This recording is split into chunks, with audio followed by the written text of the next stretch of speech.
ನಿನ್ನೆಯಷ್ಟೇ ಆರೋಗ್ಯ ಸಚಿವರು ಒಂದು ಸ್ಟೇಟ್ಮೆಂಟ್ ಕೊಟ್ಟಿದ್ದಾರೆ.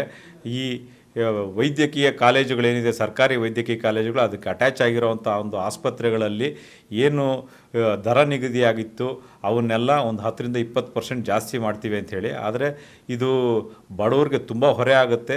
ಸರ್ಕಾರಿ ಆಸ್ಪತ್ರೆಗಳಿಗೆ ಹೆಚ್ಚಾಗಿ ಬಡವರೇ ಹೋಗೋದ್ರಿಂದ ಅವ್ರಿಗೆ ಅನಾನುಕೂಲ ಆಗುತ್ತೆ.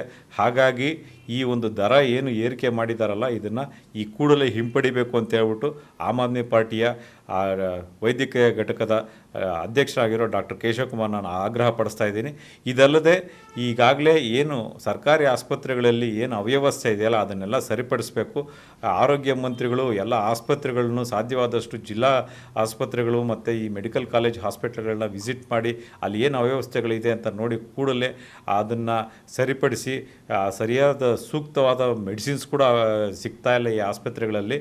ಈ ಮೆಡಿಸಿನ್ ಸಿಗೋ ಹಂಗೆ ಮಾಡಬೇಕು. ಅಲ್ಲಿನ ಏನೇನು ಲ್ಯಾಬ್ ಫೆಸಿಲಿಟಿ ಆಗಿರ್ಬೋದು ಅಥವಾ ಈ ಸ್ಕ್ಯಾನಿಂಗ್ ಫೆಸಿಲಿಟಿ ಆಗಿರ್ಬೋದು, ಅವು ಯಾವುದೂ ಸಕಾಲಕ್ಕೆ ಸರಿಯಾಗಿ ನಡೀತಾ ಇಲ್ಲ. ಅವೆಲ್ಲ ಆಗೋ ಅಂಥ ಒಂದು ವ್ಯವಸ್ಥೆನ ಆರೋಗ್ಯ ಮಂತ್ರಿಗಳು ನಿಜವಾಗ್ಲೂ ಬಡವರ ಬಗ್ಗೆ ಕಾಳಜಿ ಇದ್ದರೆ ಮಾಡಲೇಬೇಕು ಅಂತ ಹೇಳ್ಬಿಟ್ಟು ಈ ಮೂಲಕ ಆಗ್ರಹ ಪಡಿಸ್ತಾ ಇದ್ದೀವಿ.